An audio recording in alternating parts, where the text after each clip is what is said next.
Hi and welcome back to my film and TV channel. Hope you're all staying safe and well. We've got a black comedy. Yes, I didn't laugh much at this one. A black comedy psychological thriller. Yes, well, certainly the last few minutes perhaps were thrilling, but we'll talk about this. An interesting one I look forward to watching, actually. I've seen a lot of good reviews on this, and there still is a lot of good reviews on this. I'm not saying mine is a good review though, unfortunately, but I am in the minority. So if you usually like what I have to say, listen in for this one. We're going to have a look at something called Saltburn. Please, if you're new to the channel, push that subscribe button, push the bell notifications. Everything film and TV. Great to have you on board. Reviews, previews, information, vlogs, even the odd quiz, which I'm trying to do a Christmas quiz this year. I'm just trying to think of a subject. Give us a clue. Give us an idea, guys. What do you want me to... A theme. Give us a theme for the Christmas quiz. I can't really... I'm hoping for inspiration when I read through the film magazines, but we'll have to see. Anyway, please join me on board. Jump on board and spread the word, guys, and give us a like, give us a thumbs up if you can. And leave us your comments on this film or anything to do with film and TV. I will either like or give you a response if it needs one. Right, yes, Saltburn, 2 hours, 11 minutes. Whew. Yes, that was hard work. That was a grind. 15 certificate. As I said, a black comedy psychological thriller. Written, directed and produced by Emerald Fennell. Yes, quite well liked, old Emerald Fennell. The film stars Barry Keoghan, Jacob Elordi, Rosamund Pike, Richard E. Grant, Alison Oliver, Archie Madekwe and Carey Mulligan. And what's it about? Well, it's set in England in the mid-2000s. It follows a young university student who becomes obsessed with his wealthy schoolmate, who invites him to spend the summer at his eccentric family estate. Yes, but Downton Abbey, the place where it is. I'm not sure where it was shot. I'm sure you might know. This was released on November the 17th in the UK, and in a theatrical release, limited release in the United States on the same day, before expanding sort of worldwide on November the 22nd. I'm recording this on December the 1st, 2023. Yes, we're into December. About 1 p.m. in the afternoon. So all the scores and comments there is at that date. Rotten Tomatoes, they like it. 184 critics, 70% positivity, 139 fresh. A big chunk of rotten though, 59 rotten, so that's not to be sniffed at. Overall rating 6.9 out of 10. The consensus of the site reads, Emerald Fennell's candy-coated and incisive Saltburn, I won't say incisive, is a debauched jolt to the senses that will be invigorating for most. Well, obviously I don't fall into the most, unfortunately. Metacritic, the other one we look at, 50 critics, 62 out of 100, so 26 were positive, 22 were mixed and 2 were negative. Kate Stables from Total Film, one of the magazines I subscribe to, she gave it 60. She said, taking aim at England's ruthless ruling class rather than America's misogyny, it's a glossy, wildly over-the-top satire about a working-class student's fatal attraction to an aristo family. Saltburn is a fiercely funny watch. I did hear giggling, but it didn't make me laugh, unfortunately. Albeit one that doesn't deliver on its promise quite as well as Fennell's debut.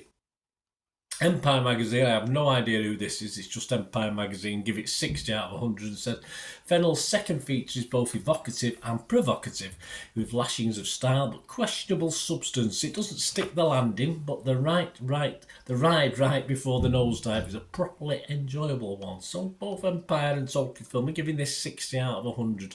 Rotten Tomatoes audience, what the Joe public thinking? Well, surprisingly enough, a film that's reasonably liked by the critics is reasonably liked by the audience as well. Rotten Tomatoes audience, 76% positivity, 3.9 out of 5.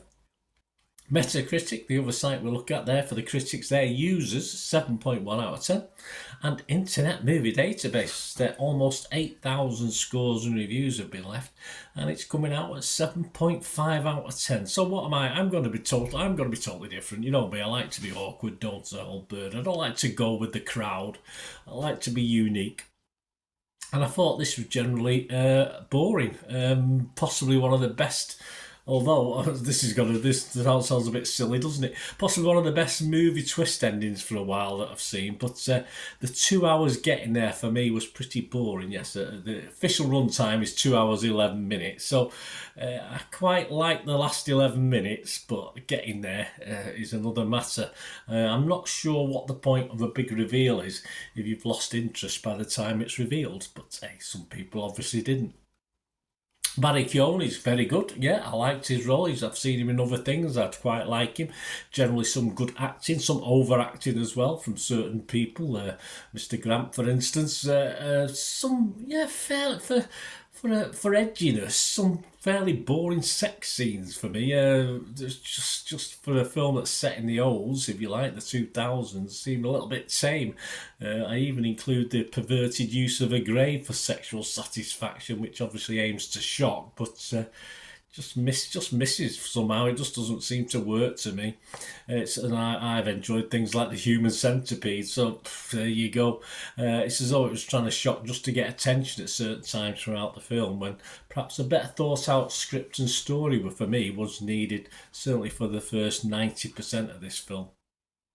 Characters are horrible, generally. No people. Well, there is one, but that's my bias because it's a lady I like. Characters are just horrible in this. Unexciting, uninteresting. Bit of a non-story all the way through. A film that never really got going for me until, as I said, that last little portion, that last, if you like, 10 minutes or so. And by then, you may not care. Comparisons with the talented Mr. Ripley, I can understand that. I can see that. I can see those comparisons, but talented Mr. Ripley was far better because I think the talented Mr. Ripley, you know what's going on, and it's not a bad thing not to know what's going on. It's not a bad thing for a twist to be revealed and you to be shocked, but you've got to at least be invested in something up to that stage. And in Mr. Ripley, I probably was invested in it, even though I knew what was going on. And in this one, although you don't really know what's going on till the end, unless you've read up on it, of course. If you cheated, I knew very little about this film. It's just nice to throw the odd clue in, the odd fish, throw a bone to a dog occasionally in a story like this, just to keep you interested, or me anyway. As I said, I'm in the minority anyway. As I said, it's well liked. As far as entertainment, it left me a little bit cold and bored, just sort of thinking what it could have been really after seeing that climactic ending, which I thought was pretty good. But then again, I could enjoy Rosamund Pike for a few minutes on screen, so it wasn't a total disaster. My scores, I'm sorry, I would have to be rotten on Rotten Tomatoes. I'd have to be negative on Metacritic. And if it gets less than a 5, and I'm not going to give this a 5, I'll probably give the ending an 8 or 9, but I'm sorry, that's just the 10 minutes. I'm not going to score this. It just wasn't up there consistently enough. And if I wasn't doing a review on it, I may have turned it off and gone back to it again. It's one of those films perhaps you can watch again perhaps and enjoy a little bit more, but I have no need or desire to watch this again, in fairness, which is a shame because it could have been so much better, I think, this one. But as I said, a lot of people think it is. A lot of people think it's very, very good. So there you go. Let me know what you think, guys. It's all opinions, isn't it? It doesn't. If we all thought the same, it'd be a very boring world. Let me know what you think anyway. Great to hear from you. Till we meet again. And that's one thing, don't I? Please stay safe, everyone. Bye for now.